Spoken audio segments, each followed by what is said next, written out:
Welcome back to HM&E Review Things. Today we're reviving an old segment. It's called What We've Been Watching. Yep. And, you know, we talk about different things. We enjoy different things. We play some games together. We play some board games. But primarily we started this channel because we watch a lot of shows and movies. And so... And play board games. Yeah.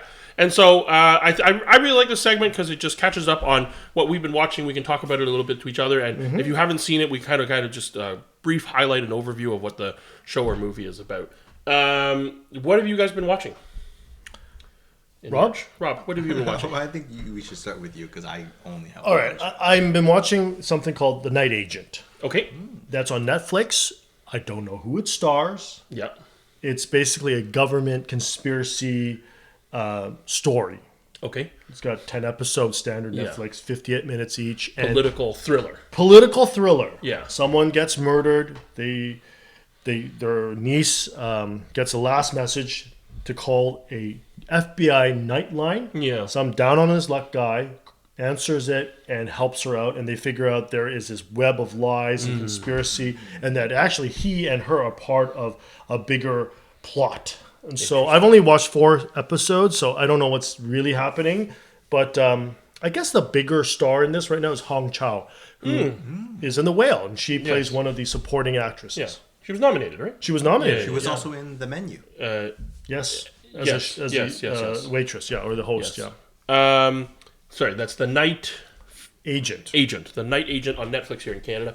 I've been watching an older show, I guess. Well, season 3 is out, just out now. But I've been watching Ted Lasso. Yes, sir. Very good. I went into this. I mean, it's taken me a while to actually watch the show, but I'm surprised it took me this long. I like comedies. I like Jason Sudeikis a lot. You know, I kind of like, the fish out of water in England kind of scenario. I thought I would like it. And so I watched it. Season 1 was actually a little underwhelming for me. Ooh, okay. I thought it was good. I know it's an Emmy award-winning show. I think it's won, a few Emmys. But season 1, I thought maybe my expectations going in were that it would be more of like a harder comedy, or a pure comedy. But it's not really about that. I would say season 1 themes are really more about leadership and about kindness and that kind of stuff. But also about loss. Yeah, and there's that side of it too. And so, but that's what I mean. I was going in expecting it to be a comedy. I know what you mean. But to me, that actually hits better. I like when there's drama mixed with comedy. Sure. At the end, there's a little lesson, or it's not totally resolved by the end of the episode, right? No, and I enjoyed it still. It just wasn't what I was expecting. But actually, season 2, I'm only in the middle of season 2, and I do want to finish it so I can start catching up on season 3 as it's releasing now. Season 2 is taking much more of a direct turn into kind of mental health issues, right? Which I actually find a bit more compelling. I found it a bit more focused than the first season. Yeah. And so it's interesting. I'm more interested in kind of what's happening next. So. Now, for me, I don't know about you, Rob, but I watched it right from the beginning without many reviews. It was just launching on Apple Plus, so I went in with zero expectations. So I liked it, and I think it's refreshing to a lot of people because it's really about a character who's kind. Yes. Yeah. Yes. Right, and who's doing the right thing, even though he's getting stepped on and he's getting belittled, but he tries to be a nice guy genuinely from his heart. So I think it's refreshing in many ways, what the power of kindness can do. Sure. And and the other kind of show that featured kind people that came to mind was, of course, Parks and Rec, which is a show that you and I both enjoy. I love that show. And that's kind of where I was thinking this was going to be. Kindness and a bit more on that pure comedy side. But I do like this too. Do you like... Because of Jason Sudeikis, who is an SNL alum and who is a funny But it's interesting. It's literally a mix of American and British humor. Yeah. So do you like British humor? I do. Yeah, that kind of much more dry kind of humor. Yeah, I like it. Right. And so, no, I when the humor hits, I generally enjoy it quite well. I just expected kind of maybe more of it. Do you like the ensemble cast? I feel, I'm in the middle of season 2, where Roy has now also become a coach. I feel that wasn't planned. That there are now 4 coaches. You know what I mean? There's lots of coaches on a football team. I have no idea, but it just feels like, obviously when he first comes, he has Beard to help him, and they kind of navigate it together, and they kind of support each other.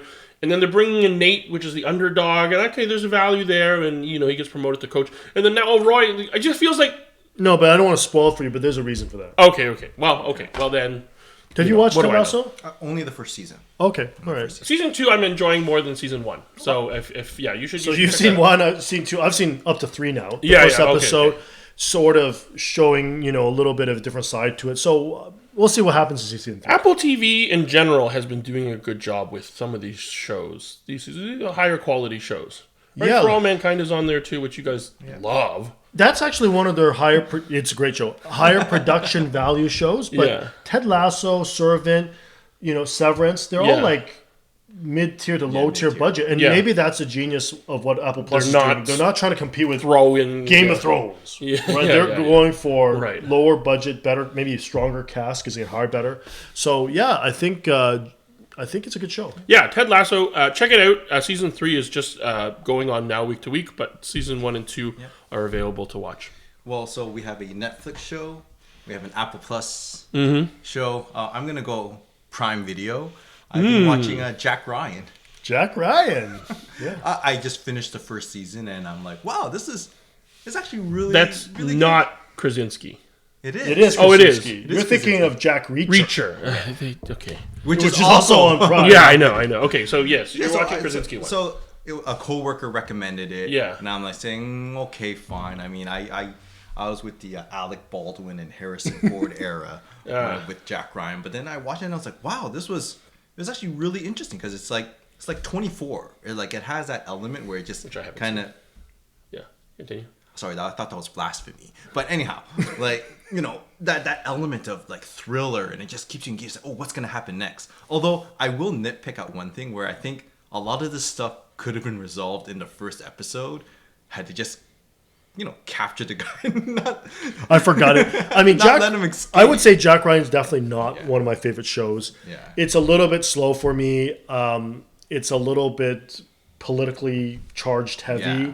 They're talking a lot of CIA talk. Half the show's dialogue.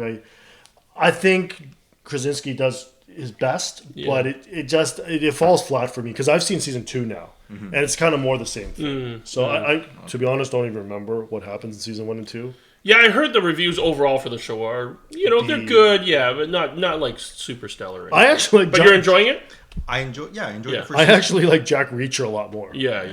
I think you've said that before too. Yeah. Okay. What else, are you watching anything else? Playing any good games? Guilty Anything pleasure, sort of just saw it on TV, but Next Level Chef with Gordon Ramsay, his 100th chef show. So No, actually? no, well, he's done so many. Okay, yeah. No, I believed you. It could have been. I don't know. It could have been, right? Because he's done so many, shows. So many. Yeah. But this one, Okay. the premise is there are 3 levels of kitchen. Okay. And there's 3 coaches. Gordon Ramsay's one of them. And if you do a good dish, you get to move up. Your team gets to move up. The top kitchen has the best stuff, and the bottom kitchen is like garbage. So you want to be on top all the time. But you're competing with other. Yeah, but obviously in the beginning you're on teams, and if you if you have the best dish, your team is immune. Yeah. The 2 worst dishes, they got to go head to head for which level they're going to be on. So it's that type of show. Gimmicky, Yes. easy to watch. You don't have to pay full attention. Some of the food's kind of interesting. And what's this on? Is it on streaming network? It's on CTV. Okay. I don't know what network Where- it's. You know, it it's is in the US. CBS. or I whatever. highly recommend if you're ever looking for where to watch things. It's a website called Just Watch. It's Yeah. literally called justwatch.com. You can put in whatever show, and it tells you what region you're in and where you can stream it, okay. where you can buy it. That's how I know where everything is, and if it's available, and if it's not, that I have to get it elsewhere. For a while, actually, the website tried to go subscription, and you had to pay for it, and then I think all their visits just dropped, so then it's gone back to free. But yeah, so you can go to Just Watch to see where to see Right, the stuff. that's 4 shows. Anything else? Yes, there's a show that we're all watching.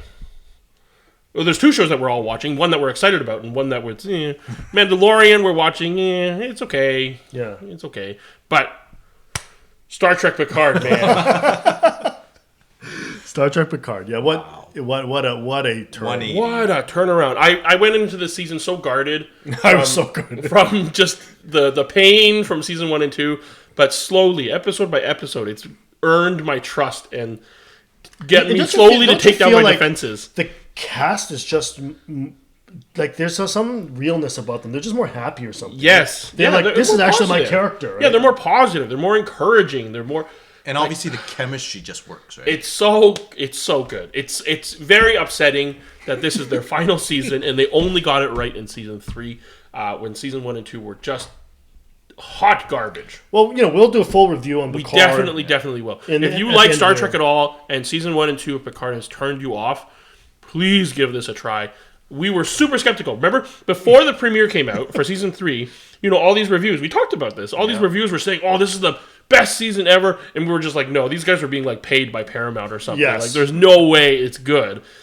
And here we are. It is good. The last episode, And I'm waiting for my check from Paramount. yeah, the last episode got me quite emotional. So good, yeah. Right, and some of the little musical cues. The music that does it. Yeah, the musical cues. It just brings back the flood of memories, good and bad. Yeah, just choking about back some a of these little bit. shows, Yeah. and they've done it right finally. So I really do applaud the showrunner this season, Terry Matalas, and I think he's done a great job. And hopefully he continues the good work, because I really would be ashamed. He's clearly a Star Trek fan. He is a Star Trek fan, but he knows how to do a better story in general, and how these characters work. Yes. And I really hope they continue. They're kind of telegraphing there could be sort of the next generation. So we'll see. Yeah.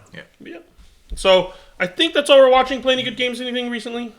Well, we're playing Apex. We're playing Apex, which is a 4-year-old game, so let's not mention that. We're just old. But actually, before we went on vacation, we played an RPG game. Yes, an you RPG forced board us to play one. Yeah, I roped these guys in to play a game called Alice is Missing. This is a really weird kind of... Yeah, what are you making that face? You played it. I did? You did. It's a typing game. Oh, where the main premise is yes. it's a small town and the girl goes missing and you each have to role play as one of like her friends and stuff. But the hook for the game is it's all played in silence and you text each other, allowing you to kind of role play a bit more. Really, really interesting. If you have never tried role playing games, this is a kind of a neat one to go into. It deals with some more serious themes, which I don't think we were taking too seriously. No, we took it very seriously.